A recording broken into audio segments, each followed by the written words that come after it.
In this video, I'm going to show you how to design any wing in any software you prefer so that it can be cleanly printable and lightweight PLA foaming filament. The lightweight PLA is hands down the go-to choice to print incredible lightweight 3D printed parts that are perfectly suited for aircraft. But due to its foaming nature, it introduces some unique design challenges that must be addressed in order to print cleanly. You can't just print any part that was designed for traditional PLA or PETG filament and successfully print with lightweight PLA. The part must be designed to be optimized for this material. So I'm going to show you my approach that maximizes the strengths of this material into the design part to provide strong, super clean, and relatively fast printing lightweight PLA parts. So let's get started. I'm in plasticity, but this method works in Fusion 360 as well. Really, any software program you're comfortable with. And I'm going to be designing all of the printable structure for this left side wing of this P-51 Mustang profile RC airplane. Now, as my subscribers know, when I get these models finished, I actually give them away. So if you'd like to have this model, simply like and subscribe. And when I get finished, I'll give everybody an update so that you can download it for free. But let's dive in. I'm going to make a duplicate of this solid body of this wing, and I'll recreate it to show the lofting sections of how it was created, and then we'll get into the nuts and bolts of all the interior bits. Now, what do I mean about that? Well, to achieve an ultra lightweight part from a 3D printer, you will commonly be using a single wall print, also known as vase mode. That is a print that directs your printer to only print the outer shell of your model and a single wall line, like the outside of a vase. This is what creates an ultra lightweight structure. Unfortunately, on its own, it creates a very flimsy lightweight structure. So we need to find ways to build reinforcement into our parts, and this is where things get tricky with lightweight PLA. Because unlike other filament materials that can be stopped and started, and the print head can travel to new locations, retractions simply don't work well at all with foaming lightweight PLA. I want you to try to imagine making a neat and clean structure with a can of spray foam. Those starts and those stops with your hand will make an utter mess. And the best that you can do is work in such a way that you're constantly in motion and avoiding the stops and starts altogether. So, okay, how do we actually achieve that? Well, really, we trick the software into thinking that it's only printing a single wall, a continuous line of an outside part, but we get to control the shape of that outside line's profile so that our print head can continuously print all the little interior bits and outside bits in a nice, clean, unstoppable, single profile line, never stopping, never retracting, never traveling to a new start location. This provides the interior strength of the part while also giving us the incredible lightweight appeal of the part, and it also speeds up print time. The print head is always moving, always putting down material. So let's build this thing. So we'll start with this airfoil selection. If you're wondering what the shape of this should be, there's some great websites out there that host just about every conceivable airfoil shape that you could want. And if there's no aeronautical engineers in your family, well, don't distress. You can do a quick chat GPT search query on optimal airfoil shapes for model aircraft. And it will very quickly spit out a few ideal profiles for you. Once I have this airfoil sketched in my software or imported from those websites, which you can also do, I simply duplicate it from the wing root to the wing tip. And you will see in the upper left-hand corner of my drawing screen the keyboard shortcuts that I'm using in Plasticity to accomplish this. Speaking of Plasticity, if you visit them at plasticity.xyz, you can download a free 30-day trial right on their website. And if you like the software as much as I do, you can use my discount code, Red Baron, at checkout for a full 10% discount. Now that it is duplicated to the wingtip, you then have the opportunity to scale that airfoil to a smaller size. And my choice many times in Plasticity is to use freehand scale by hitting the F command. And then make sure to click the toggle right here for uniform as you pick 2 points on the airfoil to scale it down. It then scales to the shape that you want. Now, clicking on my view cube, I'm going to look at both my airfoils from the side. This is now an opportunity for you to introduce wingtip washout into your wing. And this is very important because it gives your wing a gentle stall characteristic by rotating the airfoil at the outboard edge down, only maybe a couple of degrees. Doing so changes the overall angle of attack of your wing at its outboard tip. This ensures that the wing tip stalls last, thus giving you better control over that wing throughout its flight envelope. Now I'm clicking 2 on my keyboard. This brings me to my edge selection mode. And I will touch on both profiles and simply hit L for loft. Wait, actually, let's back up. I'm going to create a line from the front curvature of this leading airfoil to the closest front curvature of the smaller one. And I'm going to use that as a guideline. So let's try this again. I'm going to touch on both profiles, and then I'm going to use L for loft. And then you'll see the dialog box here that I can select guides. I'm going to touch on that front guide, and that will give me a straight transition. Then I right-click. Now I have a very clean shell of the wing. I'm going to unselect View Curves, and then I hit 2. I'm holding down my Alt key for selection, and it selects a ring. I'm going to use Patch, and it immediately finds the outboard air to close. And now I'm going to go to the inboard section again. Select that entire ring. Once it's selected, F for options, and Patch is right there on the starting page. Now I have a solid body here that I've created that I can work with and subtract things from. So there's the basic wing profile. Let's now create the ribbing.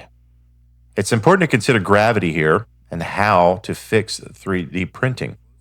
And when deciding on the reinforcement, so you want to think about how this part will be printed. And for me, I would want the biggest part, the part that is the inboard section of this airfoil, to be the part that lays flat on the print bed. Obviously, I can't have any ribbing that's horizontal to that plane, otherwise it would require supports. And that's not something that works at all in base mode. So we would want the ribbing to have an angle. I've had success adding anything from about 45 degrees or even better, 60. To make this, I'll simply draw a line and that's Shift A for plasticity before I rotate it. I will offset it a number of times, or you could array this, however you want to do it, to create basically a grid spacing. What the spacing distance that works personally for me is about 25 millimeters. And you can experiment with this up or down, but 25 for me seems to provide the strength that I want while not adding too much weight. And once I've drawn these, I would then extrude them up an arbitrary distance. And it's been my experience that you need to draw these lines probably far longer and copy far more of these than you may expect that you will need to create a usable grid. Now, most printers are going to use a 0.4 millimeter nozzle. And so we want to think about that 0.4 millimeter width size when we're calculating this, but we'll want to extrude these faces out by 0.4 millimeters. Now, the truth is with expanding filament that it will actually go a little bit wider than this, but that's okay because really we want these to kind of bond together. Now, once you've created one side of these, you're going to rotate them 30 degrees so that they will be 60 off the build plate. And then we're going to use the mirror command by selecting Alt-X to make a copy of these in the opposite direction. And then I will move them over the top of each other. In order for the next step to work, I need to make sure to turn sheets off, so I'm only seeing solid bodies, and I'm also going to disable show curves. We're going to Boolean union these all together by using the Q command. Now, by default, it wants to subtract. But if you hit Q again, it wants to union these. And we want to make them all one body. So now we've made this one giant grid. And I will move this grid over the top of my solid wing profile. Again, we will use the Boolean intersect to intersect this grid from the wing's solid body. Before we right-click, make sure to hit T to keep tools. This will subtract and only make the grid within the space of the wing airfoil. Now I think you can see where I'm going with this, but let's clean it up a little more. I don't want the grid to reach all the way to the front leading edge. Actually, it'll just make a mess, and I want to reinforce it differently. And I will also reinforce this wing in other areas from a different orientation in a moment. The same also goes for the trailing edge. So I'm going to draw a line, and then I'm going to cut the grid on my line. So here I'm going to use Shift A, and I'm going to draw a line on the trailing edge. Then I'm going to arbitrarily move it by using G for move, and I'm just going to move it in a random distance, and then just lift it up to make it a little more viewable. Now I'm going to hide the main body solid of the wing so you just see the core, and I'm going to use C for cut. And when I do that, it's going to cut all the little bits of the trailing edge off. It's a little frustrating. Sometimes you do this and it selects them all for you in the right direction. This time it tried to select all the wrong ones, so I'm slowly going through here cleaning these off. So once I get this cleaned up, I'm going to go back and do the same thing for the front leading edge. So here again, Shift A. I'm closely following the front leading edge here. Not exact, but it doesn't matter. Once I have that done, G for move. I'm doing F for freestyle move, and I'm just bringing it in an arbitrary amount. Touch on the main body of the wing, hide it. And with 4 selected, I'm going to use the cut command. I'm going to extend my cut. That's a new command for plasticity. And this time it highlighted the correct ones. I was able to delete most of them automatically. So now I have the basic core reinforcement for this wing. We'll simply have to add a couple more details. Okay, so I've got the spar over the top of this, and I'm going to Shift D to make a duplicate of the solid body of the wing below. Now I'm going to use the C command, touching the solid body, and then the face of the spar that I want to cut. Now I'm going to delete the front and the back, and you can see a spar section down below that we'll work with. This is the exact shape of my wing, but we'll tweak this just a little bit. Now I'm creating another body member, 0.4 millimeters in depth.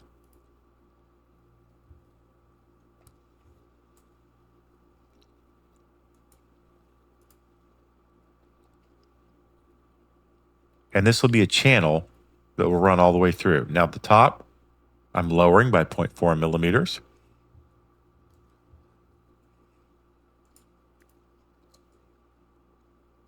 And the bottom, with selection point 3 on, I'm going to raise by 0.4 millimeters.